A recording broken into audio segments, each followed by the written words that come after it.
ahlaha wa anjah. Maka baiklah seterusnya.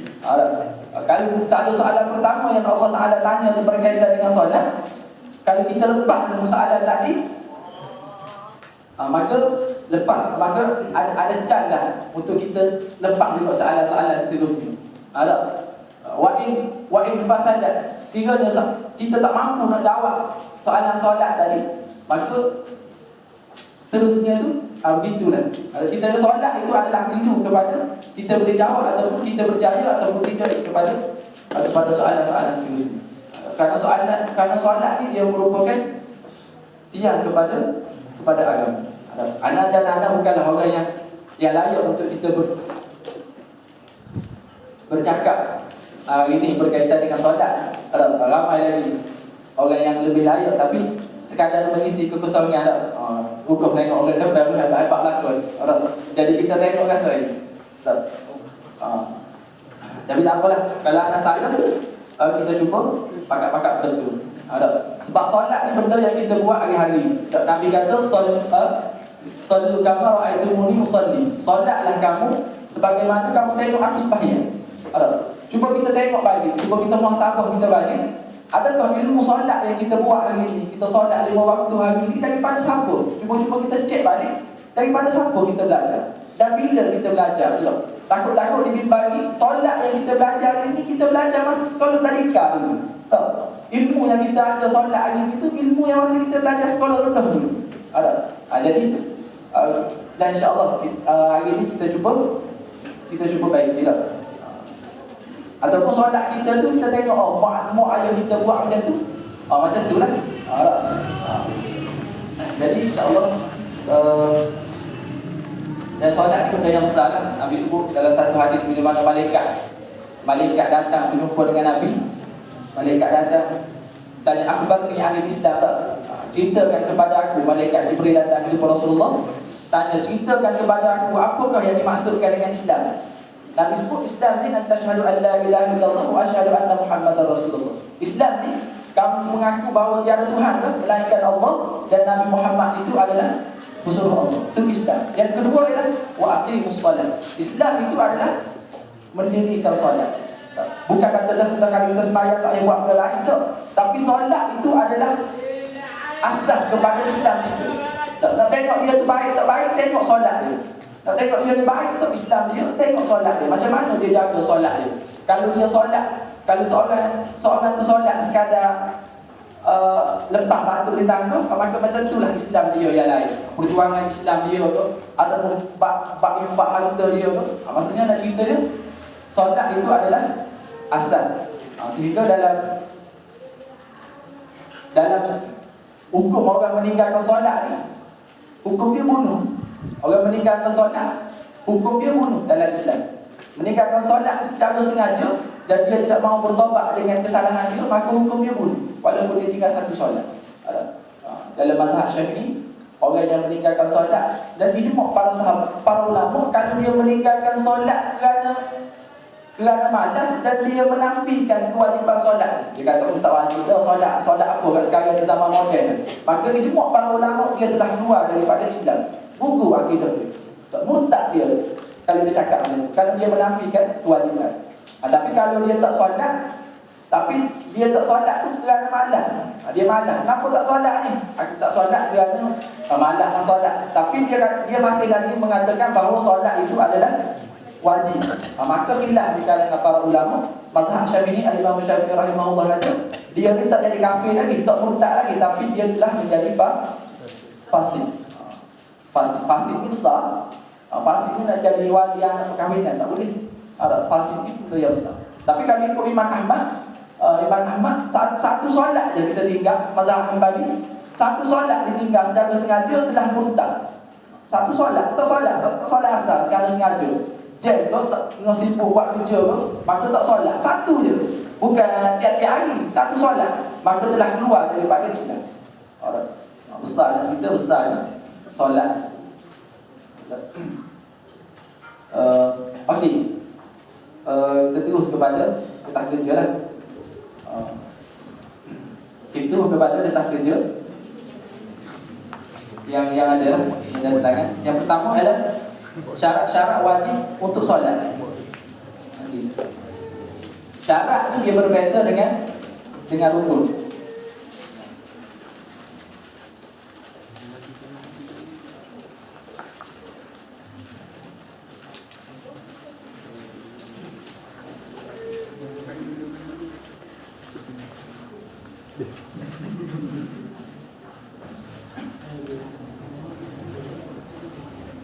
Okey, kita hari ni lebih kepada perbincangan lah. Kalau tak ada tak faham tu tanya terus kan. Kita nak habiskan dalam masa sejam, 2 jam ni takut tak sempat habis. Sebab solat ni dia bukan tak mampu kita nak habiskan dalam masa 2 jam. Sebab solat ni banyak. Okey. Syarat kita pergi pada luar solat tu. Syarat untuk solat. Dia beza macam mana kalau kita kata syarat dengan rukun. Rukun ni perkara di dalam solat. Ada pun syarat benda di luar solat. Benda di luar solat. Kewajipan di luar solat dipanggil syarat. Kalau dalam usul fiqh dia panggil ma la yalzimu adamuhu adamul hukum wa yalzimu ma yalzimu wujudul hukum ma la yalzimu adamul hukum. Macam tu. Maksudnya syarat ni kalau ada syarat, kalau tak ada syarat maka tak ada hukum. Tapi kalau ada syarat tak semestinya ada hukum. Dia syarat ni kalau tak ada syarat tak ada hukum. Tapi kalau ada syarat tak semesti ada hukum. Contohnya kita kata Islam. Kalau tak ada Islam memang tak ada. Solat ni tak wajib bagi solat bagi orang kafir. Tapi walaupun kalau ada Islam tak belum tentu lagi wajib solat. Ni tak payahlah itu sufi dah. Kalau rukun ni kalau tak ada dia tak ada hukum, kalau ada dia ada hukum. Itu rukun, itu masuk tarikh dia. Okey, syarat pertama untuk solat adalah Islam. Syarat pertama adalah Islam. Maknanya orang Islam ni wajib solat. Adakah kita kata kalau macam tu orang Islam ni dia tidak perlu solat? Maksudnya orang Islam ni dia tidak perlu solat. Memang orang Islam tidak perlu solat. Maka kalau orang Islam tak tahu kalau macam tu kita kata kalau macam tu untung kan sebab jadi orang tak Islam kan sebab tak wajib solat. Bukan itu maksud dia. Maksud dia syarat kepada Islam, syarat kepada sahnya solat itu adalah Islam. Kalaulah kata seorang non muslim itu dia nak solat juga, adakah solat dia diterima? Tidak diterima. Gitu maksud dia. Maksudnya kalau kata seorang non muslim itu dia nak puasa dak masa bulan Ramadan kan, biasa non muslim puasa kan. Adakah kalau dia niat puasa kerana Allah Taala, adakah dia diterima? Maksudnya dia tidak diterima. Sebab syarat kepada puasa, syarat kepada segala ibadat ada pertama sekali adalah Islam. Okey. Yang kedua adalah menghadap ke arah kiblat. Syarat kedua adalah menghadap ke arah kiblat. Yang wajib kita kena yakin. Kalau kita dalam kiblat ni dia kena yakin. Dia tak boleh hantar atas zon ataupun atas dasar kita syak, tak boleh. Kiblat ni dia kena yakin. Walaupun kita contohnya kita pergi di hutan, kita masuk dalam hutan. Lepas kita nak solat. Ada 5 orang nak solat. Dan kelima-lima ni yakin. Contohnya 5 orang ni, seorang ni yakin belah ni kiblat, seorang ni yakin belah ni, dan seorang ni yakin belah ni, seorang lagi yakin belah ni. Maka sembahyanglah kelima-lima ni. Seorang imam makmum ni, sebelah ni makmum, seorang makmum. Tak boleh kan? Tak boleh kita nak ikut. Kita ikut imam lah. Kita guna keyakinan imam, maka batal solat kita. Kita masuk dalam rumah, dua-dua orang kita, sahabat kita baru masuk rumah baru, contohnya tak. Baru pindah rumah.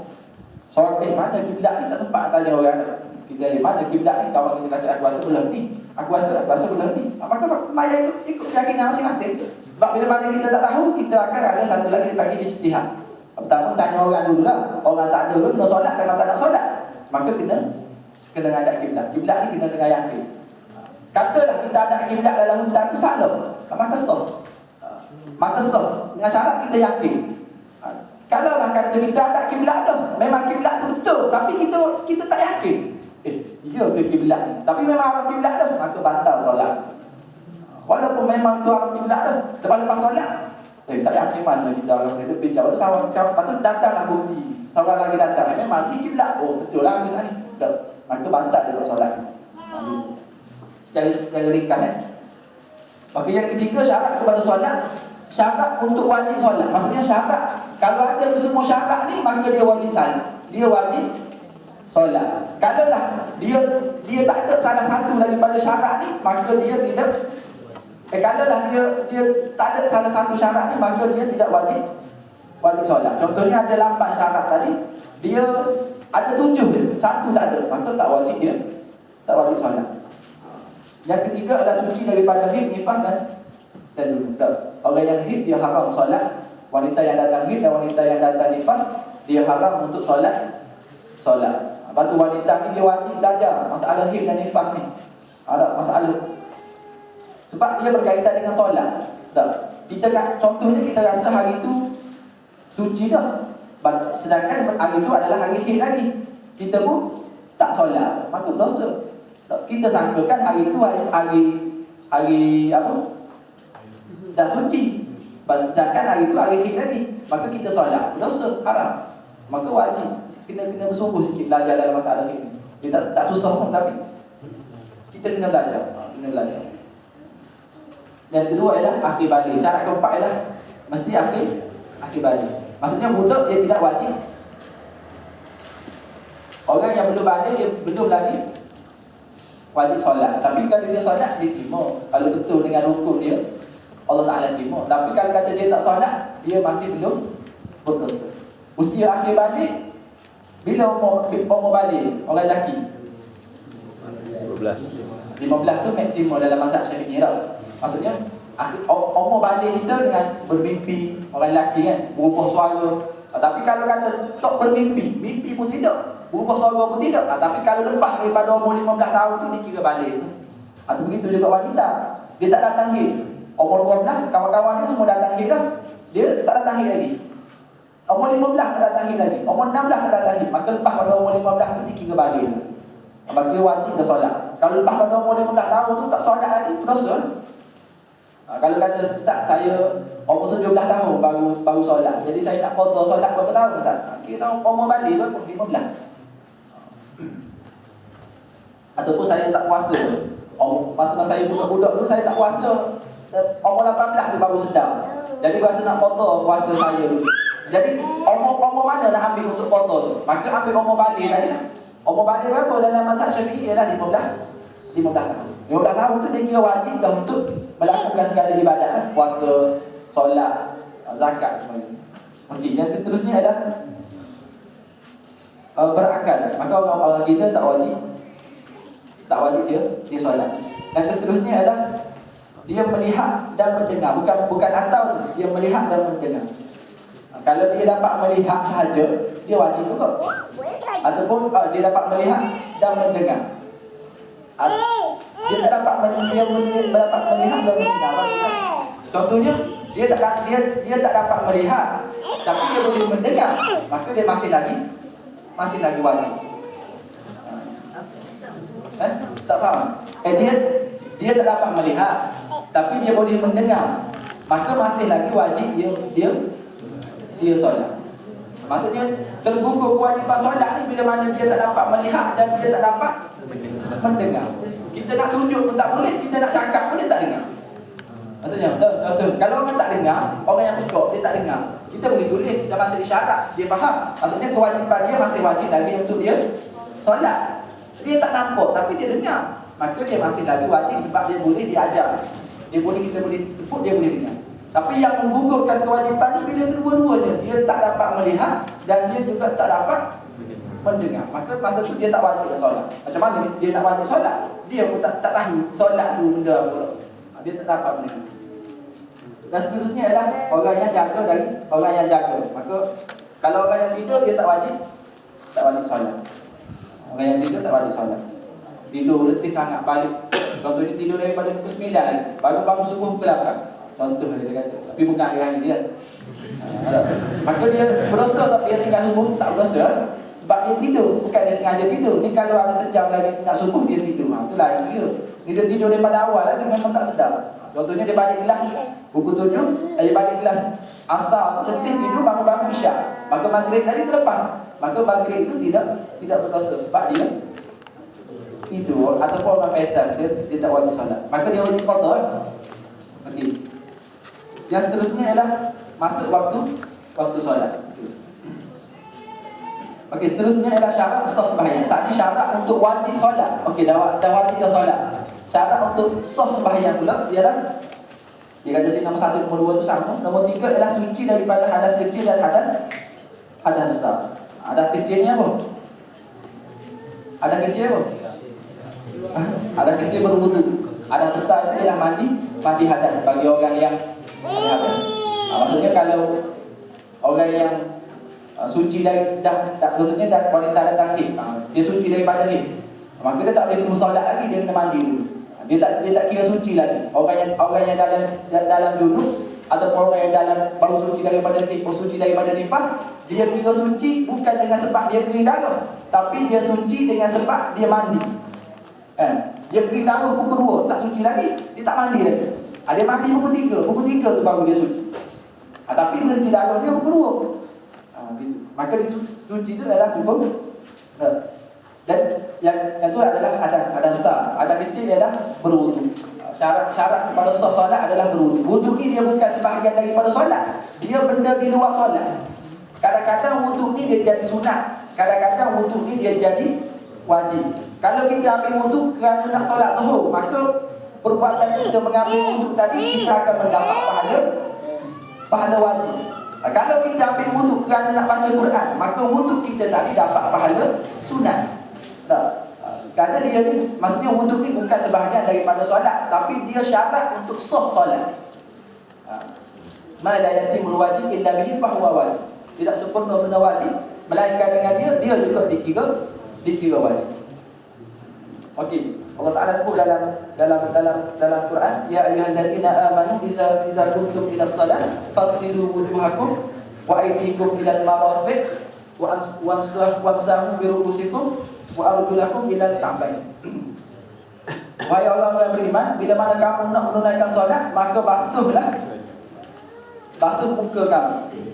Ini basuh muka, basuh kedua tangan kamu hingga ke siku, basuh kepala dan juga basuh kaki hingga ke bukulan. Itu dipanggil rukun solat. Solat ni dia ada, dalam ibadat kita ni dia ada rukun dan dia ada benda yang sunat. Kalau kita tak buat benda yang sunat, tak apa, sah wudu kita. Tapi kalau kita tertinggal benda yang rukun, maka tidak akan sah. Contohnya kita tidak sempurna basuh muka tak sempurna, maka tidak sah wudu kita. Bila wudu kita tidak sah, maka solat kita tidak sah. Tapi kalau kita tidak komo, tak apa, komo bukan rukun, dia hanya sunat. Kita tak basuh telinga, tak apa, tak masuk air dalam hidung, tak apa. Tapi yang rukun ingat 4 dia. Bermula daripada, kalau nak mudah ingat, atas bawah. Muka, tangan, rambut, kaki. Itu je 4 rukun. Contohnya kita tak ada air, basuh yang wajib lah, basuh yang rukun. Okey, kita nak cek satu dari sudut basuhan muka. Yang ramai tersilap dalam basuhan muka. Mana dikira muka? Dalam mazhab Syafi'i, di muka ni dikira ni anak rambut ni. Kan? Anak rambut. Lepas tu ni di anak telinga ni. Nampak kecil telinga ni? Dia macam ni. Dia mula sini dia turun gini. Dia bermula anak telinga ni, dia turun sini. Ni dikira kuasa muka ni. Jadi bulu-bulu yang tumbuh di sini itu dikira muka. Jadi bagi wanita, lelaki tak masalah sangat. Bagi wanita, rambut yang tumbuh di sini tu, yang selepas daripada anak telinga tu, kan? Ada kan rambut ni kan?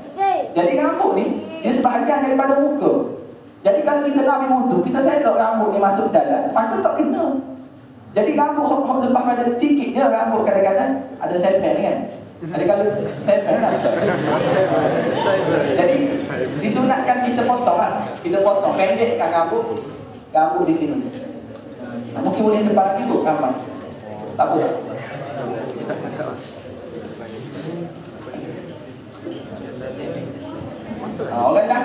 Orang lelaki yang ada sepet panjang. Kalau dia selok rambut dia naik sampai sini, maksudnya tak lepas lagi anggota wuduk dia. Sebab dia masuk dalam anggota muka lagi. Masuk adalah anggota muka. Masuk sunat kan, guntinglah sikit, gunting. Sikit je, bukan gunting atas ni. Gunting sikit ni. Sebab dia dan dia muka lagi, dia masuk bawah ni dikira muka juga. Dalam anggota wuduk. Ni sedikit ni. Dia macam tekuk ni kan, muka kita ni, sekongkak muka kita ni, Yang lekuk gitu ni, bawah ni sikit. Bukan tekuk ni semua, tapi bawah tu. Jadi kalau kita ambil wudu, kalau kita ambil wudu kan kita ambil jadi kan. Ambil wudu, kita ambil ni bawah ni, masuk ke bawah. Bawah sikit. Maksudnya anggota wudu juga ni, sedikit ni. Dalam mazhab Syafi'i ini juga dikira muka bawah ni. Maka kita kena masuk juga lah. Jangan tinggal. Bukan susah pun kita masuk. Ada kita ambil kan? Maksudnya tangan kita ni ke bawah. Sekali ya. Okay.